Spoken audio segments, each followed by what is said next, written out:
Hello and welcome to 7 Things to Know About Kanban. Number 1, Kanban is less prescriptive than other agile approaches. It is also less disruptive.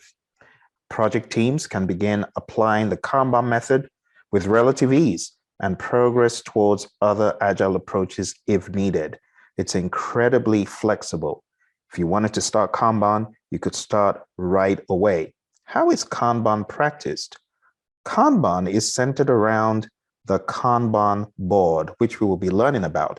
Here's a simple version of a Kanban board.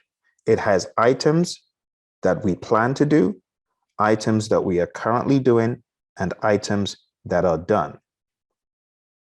I use a Kanban board for my personal work. I used a Kanban board to write 12 books.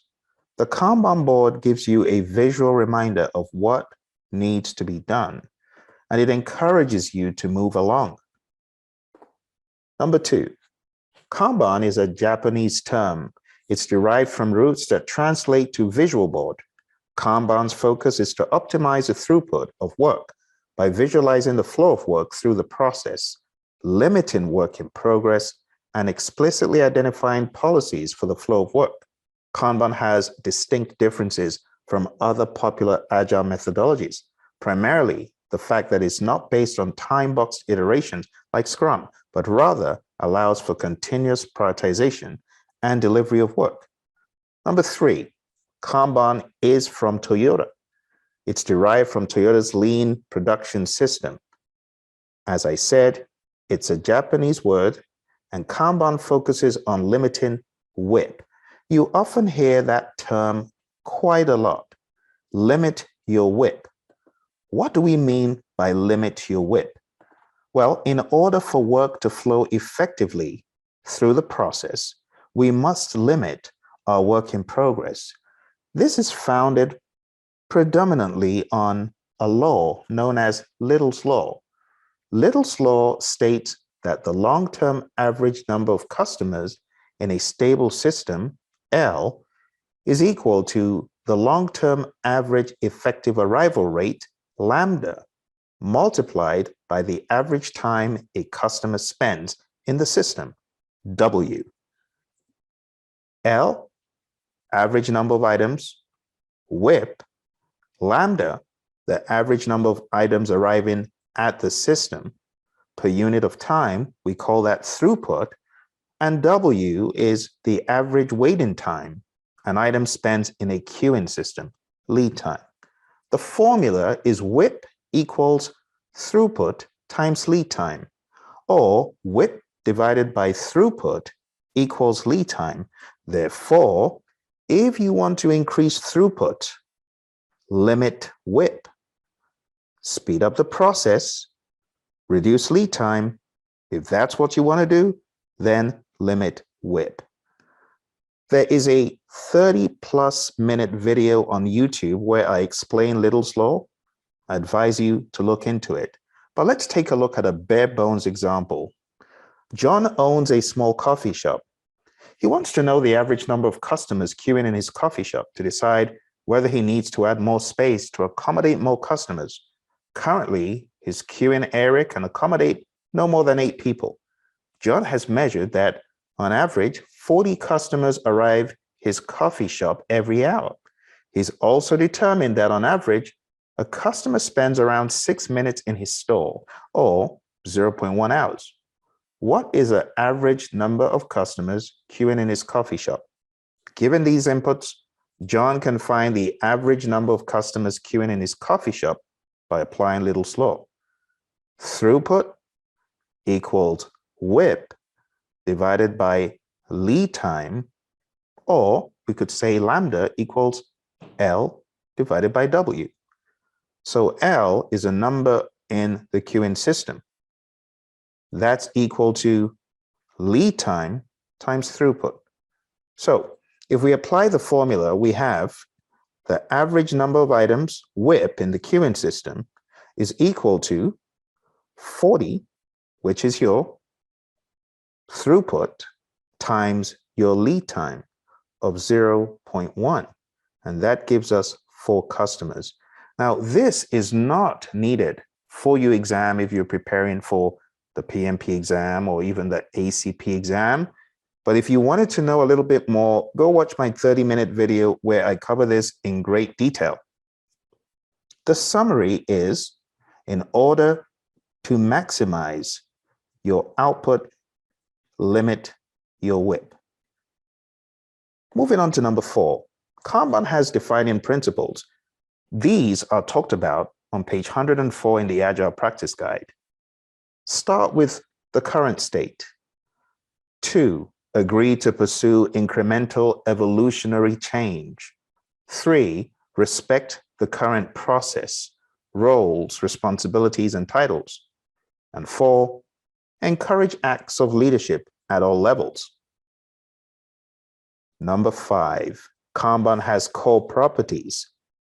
Visualize the workflow and limit your work in progress. Manage the flow. Make process policies explicit. Implement feedback loops and improve collaboratively. Moving on to number 6. The Kanban board is a fixture in many Agile frameworks. As you can see in this Kanban board, states have been further split into doing and done.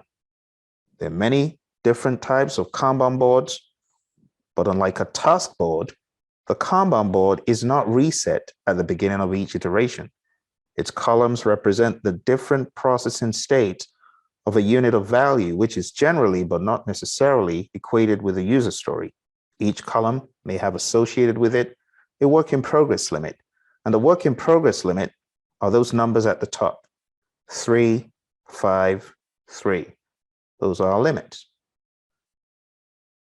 The priority is to clear current work in progress, and team members will swarm to help those working on the item blocking the flow of the work. You might hear the term Kanban method. We could define this as an approach to continuous improvement that relies on visualizing the current system of work, scheduling, managing flow as the primary measure of performance, and whole system optimization. As a process improvement approach, it does not prescribe any particular practices. Agile teams employing a Kanban method may de-emphasize the use of iterations, effort estimates, and velocity as a primary measure of progress, rely on measures of lead time or cycle time instead of velocity, and replace the task board with a Kanban board. Kanban seeks to alleviate the bottlenecks in waterfall development by limiting WIP, by limiting in-progress work in order to efficiently and effectively design and deliver products to customers. Limiting WIP prevents a team from committing to too much. Since new work should not be started until the current work has been completed, bottlenecks blocking the completion of work should become more visible in the process. There's a term that we often use to describe what we do in our heads. We stop starting and we start finishing. This framework focuses on the flow of work and was inspired by lean manufacturing. Kanban is still used in manufacturing as well as other applications. And this section focuses on Kanban for software development. This is from the GAO Agile Guide. I highly recommend Googling GAO Agile, and you can find the long document where a lot of this presentation is from. Last but not least, there are no described roles in Kanban, which comes as a surprise to many people because we're used to seeing configurations like 3-5-3, 3 roles, 5 ceremonies, 3 artifacts in the world of Scrum, and other frameworks have similar roles, but in this, there are no prescribed roles. This allows for maximum team flexibility so that members can work on each other's artifacts easily. Teams use a Kanban board to keep track of their work, which can be either physical or virtual. A Kanban board maintains a clear visual representation of the work through various stages of development. An example of a typical Kanban board is again shown here. This is from the GAO Agile Guide. Highly recommend you reading up. So in summary, Visualize what you do today, limit the amount of work in progress, and focus on flow, backlog prioritization. These Kanban principles are intended to be responsive to change that often occurs during a demonstration. Having a short cycle time helps ensure that customers provide feedback to the team on a regular basis, resulting in delivery of desired software features faster than traditional methods. In addition, Kanban promotes having user stories that are all similar in size in order to limit in-process work so that it is both manageable and predictable. Thank you very much for joining me today. I wish you all the very best. Don't forget to hit like, subscribe, share with your friends. All the best. Bye for now.